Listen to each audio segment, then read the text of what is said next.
Good afternoon, everyone. It has been such a pleasure to be here over from the UK. I want to thank Michael and his team for inviting me to be part of this. But I do have to say I'm feeling a little bit awkward about this topic for three reasons. First of all, I'm Nigerian background. They don't have sex there. We don't talk about it. I grew up evangelical. We don't talk about sex. And I'm also British, right? So we don't talk about sex. So I wondered if you can help me. I'm going to count to three, and we're all going to say sex, okay? 1, 2, 3. Sex. Okay, we're ready. Christine Emba is not shy about talking about sex or writing about sex, and we're going to be talking about what sex or good sex looks like and how that contributes or has anything to do with the common good. So your book, Rethinking Sex, it feels like in the book that you are critiquing both the sexual revolution and the more recent Me Too movement with this real focus on consent as the kind of ultimate good. So what for you is the problem with this focus on consent? So first of all, and I'm going to back up a little bit here too, thank you so much for having me, and thank you to Michael for inviting me. And funny thing that we just discussed backstage, and which I actually discuss in the book, is that I too am Nigerian. We also don't talk about sex, and despite having written a book about sex, I still, like most people, I think, get pretty nervous about talking about it. But that's why we need to do it. And Rethinking Sex, the book, I came to it after writing some columns on the Me Too movement, the Me Too moment as it was happening. And first of all, I was fascinated by the fact that in the Me Too moment, we had sort of identified these bad characters. You know, we realized Harvey Weinstein raping. We shouldn't pull models into hotel rooms and assault them. That's bad. Great. But the only reason that people seemed to be able to come to say why that was bad was, well, he didn't get consent, as if his victims, had they, mumbled a yes under their breath, that would have made his behavior okay. And those were, of course, the sort of big headline cases, right? But when I talked to young people for the book, in interviews for the book, or simply in, normal everyday life, there was often a sort of question of, well, I had this experience that I didn't like, this thing that I didn't really want, but I guess I didn't say no. I guess I consented to it, so I guess I'm not allowed to complain, right? That makes it okay, I guess, even though they clearly didn't feel that it was okay, even though those experiences they had were clearly negative. And in thinking about that sort of conflict, that, lack, this gap in understanding between what is good and what is wrong, even though it's not necessarily illegal or non-consensual, I realized that we need better language and a better ethic than just consent. Because consent is a legal criterion, right? You consent to a contract. You consent to a job opportunity or something. But in these most intimate encounters between two people, I think we want more than, well, I got them to say yes. We crossed that lowest bar. Consent is the floor. It was never meant to be the ceiling. I wonder if you could talk a bit about the Arnie Hammer case, because I think that's an extreme case that kind of demonstrates what you're saying. Yes. So for those not familiar, a little bit clean. It's kind of hard to keep clean then. That's sort of the problem. Armie Hammer is an actor. He actually just reappeared on Instagram after a long absence. We'll see what that looks like. Who was Me Too'd, I suppose, when reports came out that he had engaged in sexual relationships. He had a girlfriend or a series of girlfriends who he, it seems, abused, branded some of them, carved his name in their flesh, and said that, this was his fetish. This was an S&M thing, and actually it was okay because they consented to it. It was fine. And this is another sort of question about consent. I think that it is actually very possible to consent or say yes to things that are, in fact, not good for us, not ethical. and in fact that there should be norms against.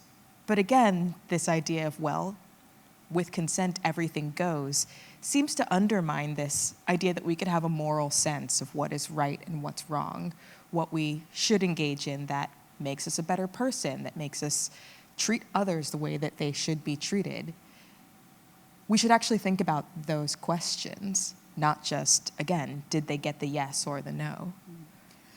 But it also feels like from your work and your conversations with younger people, that there is almost a realization that consent isn't enough, that there is a dissatisfaction somewhere in their sexual relationships or lack of, or the sex that they're having. Do you think that somewhere kind of deep down inside people know that sex should be more and better, that it should be in some way good in a kind of qualitative sense? So absolutely. This was one of the reasons why I ended up writing Rethinking Sex, and why I think it's continued to gain a wide audience, I would think. I wanted to tell people that they're not crazy, that they're not crazy for thinking that there should be something more, that contrary to what the media or other cultural inputs might tell them, sex is meaningful, that intimacy is something that it's okay to want, that connection is real and something that you should work towards, that you shouldn't treat it as disposable. And I wanted to speak to young men and women who are having these sort of negative sexual experiences in this very weird cultural landscape and tell them that, like, it's not you who's crazy. There's something off about the situation right now. As a number of people told me, the vibes are bad. They're very bad in our romantic culture. And that's actually true.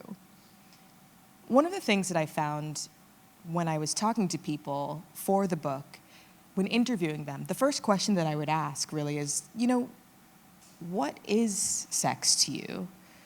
When you're having these encounters, when you're thinking about pursuing a romantic relationship, what are you looking for? And again, contrary to what we might have been told to expect, most people weren't like, yeah, I just want pleasure. Like, I want to hook up with as many people as possible. They said that they wanted care. They wanted intimacy. They wanted to be seen. And even, sort of the most out there conversations that I had, I talked to, again, we're going to try and keep it clean, but one woman who was telling me about her kind of bizarre one-night stand that she had with someone whose language she didn't even speak in Denmark somewhere. At the end of our conversation, she started talking about what was wrong with it, and it was this idea that she didn't feel cared for at the end. And she said, can we not just love each other, just even for a single day or a single night? And I think that is actually what many, many people want from their relationships, and that unfortunately in this moment they feel almost afraid to say. Wow, so that, can we not just love each other? So is that something that you see as there's something in the air, in our kind of cultural moment, that is leading people to kind of crave that care and that love? Or has this kind of dissatisfaction with sex been there all along? Or is there something distinct about our particular cultural moment and modern life which makes it so? That's a very good question. I mean, sex has always had its problems. There was never an era where everybody was just having perfect sex all the time, at least not to my knowledge. But I do think that there is something in our modern moment that has caused, particular shifts. One of the things that I think has already been discussed at the conference, and I know people will be talking about it more later, is the epidemic of loneliness that seems to be hitting young people especially hard right now. This feeling of disconnection. The Surgeon General said that it was one of the biggest health problems of our time. And then when you think about the dating landscape, I think one of the things that's changed over the past technically 11 years, because Tinder launched in 2012, is dating apps. and the way that they change how people interact. You swipe through other humans almost as if they're sort of consumable items on a shelf. There's a sense of distance and disposability that I think has changed the way that many people feel about dating or about ideally being feeling hope about being chosen as someone's partner. And also just created a distance between us that I think is not salutary.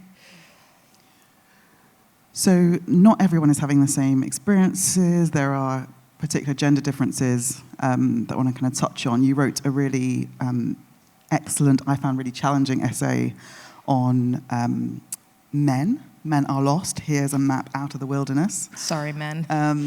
And I wanted to ask, how do you think this conversation relates to the role of men? How do you understand the term toxic masculinity? What's going on? What's going on for men in your reading?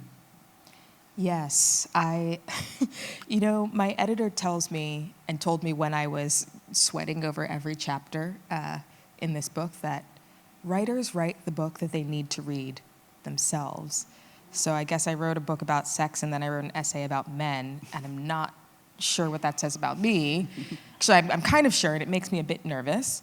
But yes, one of the interesting things about this question, and one of the things that I noticed when doing interviews and writing this book, and I think that led to my interest in the men question later on, is that when I talked to men and women, concerns were similar but had a different flavor, especially post-Me Too.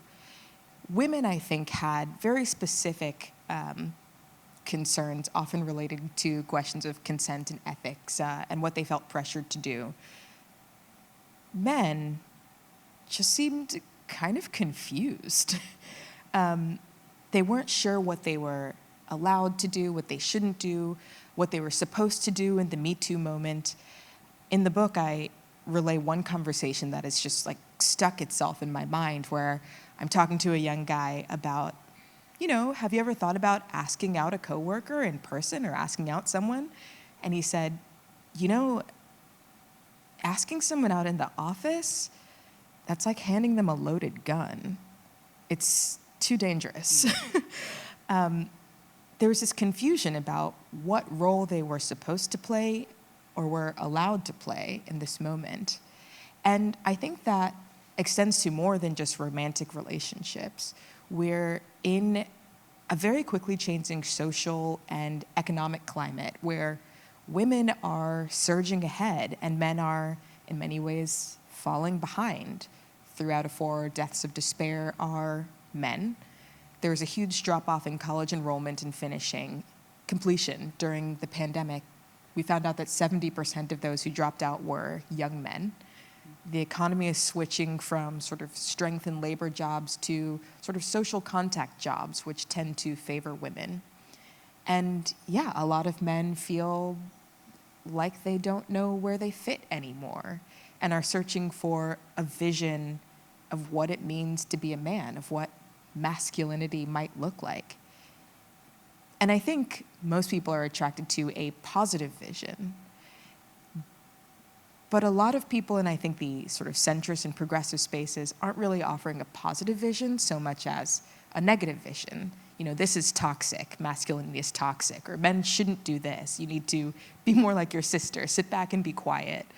And in the absence of that positive vision, they're turning to influencers, what I call man-fluencers in the essay, who are offering a vision that I think is actually pretty toxic, but feels more appealing because it affirms masculinity in some way and tries to give a sense of strength back, unfortunately, in negative ways. And so you're talking about people like Jordan Peterson and the Manosphere and all these kinds of Andrew Tate. Yeah. All these people. I'm raising 2 boys. I've got a 5-year-old and 1-year-old, and actually I'm quite scared about the future in the UK, where kind of they have similar followings. Mm-hmm. Do you think that with those kinds of influencers, does it matter what they actually say? Or is it just they are men who seem sure of themselves and are saying something saying something. But is there something in the content of what they're saying that you think young men find attractive? Yes. Yes to both, I would say. I think that the attractiveness of, figures like Jordan Peterson, Andrew Tate, further to the fringes, Bronze Age pervert, there is something that I think is really appealing about figures who just say, like, yes, masculinity is a thing, manhood is real, it's an achievement, actually, and you should be proud of that and go after it. In a time where there often doesn't seem to be a roadmap, maybe because of lack of male role models, maybe because of sort of a leftover fear from the Me Too moment or societal changes. Jordan Peterson, for instance, started out by just giving really basic advice to young guys who didn't know what they were supposed to be doing with their lives. The content, which was actually not bad content, was stuff like clean your room, stand up straight with your shoulders back, don't lie, which to me seems like something that, your dad or your grandfather might have told you. If you go to a church, maybe older men in your community might have helped you out with. But if you don't have that and you are turning to the internet and someone like Jordan Peterson shows up, he seems really empathetic, he clearly cares about young men, he's giving you this good advice, that's attractive for sure. It's the appearance of empathy almost is the first attractive thing about them. But then the thing is, once you get drawn into that space, things can go from sort of anodyne, useful advice, clean your room, to things that are a bit more unsettling. One unfortunate thing about, these man-fluencer influencers is that they often have a vision of masculinity that sets itself against women. To be a man is to be better than women, to try not to be feminine in any way, to dislike women and disrespect them. And especially in the case of, Andrew Tate and some of the darker influencers, a vision of masculinity is not one that has anything to do with service or responsibility or any kind of moral code. It's actually very nihilistic and tribal. It's sort of being a man is strong and beating out other people for cars and money and women. And it's a slippery slope. We spend a lot of time on the internet. The algorithms are very well trained, and you can get from, again, an anodyne Jordan Peterson or even Andrew Tate video that's like, oh, men, young guys, stop watching so much porn and work out instead, to here's how to treat your girlfriend like you're her pimp, basically. And that sort of content you can kind of slide into almost without thinking about it. And whether you agree with it or not at first, it will still influence how you act and how you behave. I know actually that in the UK, there have actually been conferences with elementary school and middle school teachers because young boys in class are aping Andrew Tate and telling their female teachers to shut up and that they don't listen to women because that's what they've learned from their guru. And that's terrifying, I think. So one of the things I find most terrifying about this kind of phenomenon is that actually young men in the church are also attracted to these figures. So I want to ask about the role of the church in this. I know you grew up evangelical, converted to Catholicism. I did, yes. I'm keen to hear your thoughts about whether the church, religious faith, religious communities have failed, both on the kind of masculinity men, but also on how we talk and think about sex. The spicy part, the real spicy part, actually. So when it comes to masculinity, I would say, I'll go back to the essay. One of the sort of first stories I relate from a conversation that I had with a young man was about role models.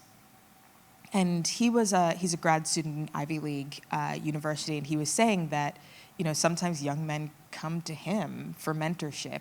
And he was telling me about a young guy who came to him who was just like, what does it mean to be a man? What does good masculinity look like? And the guy I was talking to, he was maybe 24 or 25. He said, I was shocked. Don't you have anyone better to go to? I'm not even an adult myself. But, he said to me, I can when I talk to my friends, I can count on, one hand, the fingers of one hand, the number of friends I have who have good relationships with their fathers or even really know their dads. They don't have good role models. They don't have anyone to learn manhood and masculinity from, and I guess that's why they're coming to me. And I feel like this is an area where the church has the opportunity to do more, to do so much more. Men who are part of their church community should ideally have a responsibility to reach out to younger guys in their community, to be role models, to look for opportunities to mentor others one-on-one. Because one of the things that I learned in researching this essay is that, masculinity is not really transmitted by just, PSAs or, watching a show on TV. It really has to be one-on-one interaction, learning from, as this guy told me, men who are not necessarily flashy or famous, but just living lives of virtue. And then, I learned to live alongside them.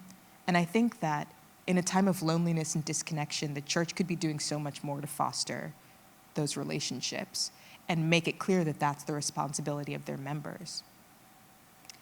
When it comes to sex, I think that the church could also be doing a lot more. I mean, we both talked about at the beginning of this conversation how there's sort of a fear of talking about sex. But again, it's this distinction between having a positive vision and no vision at all. And if the church isn't talking about it, where are people getting their information? Where are people learning their ethics? Where are people learning how to interact with each other in these situations? I was actually talking to a college class yesterday about rethinking sex, and one comment I got was that, nobody talked to me about this. I grew up in a really conservative environment, an evangelical church, and just nobody told me anything except don't do it. So I didn't, but then I felt completely out of touch. I just didn't know what was going on. And there is something that the church could do, I think, to both make young people especially, feel more comfortable talking about love, about intimacy, about what that looks like in a sort of godly space, in an ethical space. This idea of willing the good of the other, as Thomas Aquinas, instead of letting the culture teach them about it first. But it also has to be a space, I think, that's not about shame and not about blame, not the space that I remember from, my youth. And I grew up in Richmond, Virginia, abstinence-only education where, you got a rose and then someone plucked the petals off and was like, every time you sin, you're losing a petal until you're this dead twig. That's not appealing. That's not what we should be teaching young people in the church. Well, I want to thank you. We got through the conversation. We did it. We did it. We talked about sex, and also want to thank you for taking time out of a busy newsroom to come here and talk to us. So thank you so much, Christine. Of course. Thank you for having me.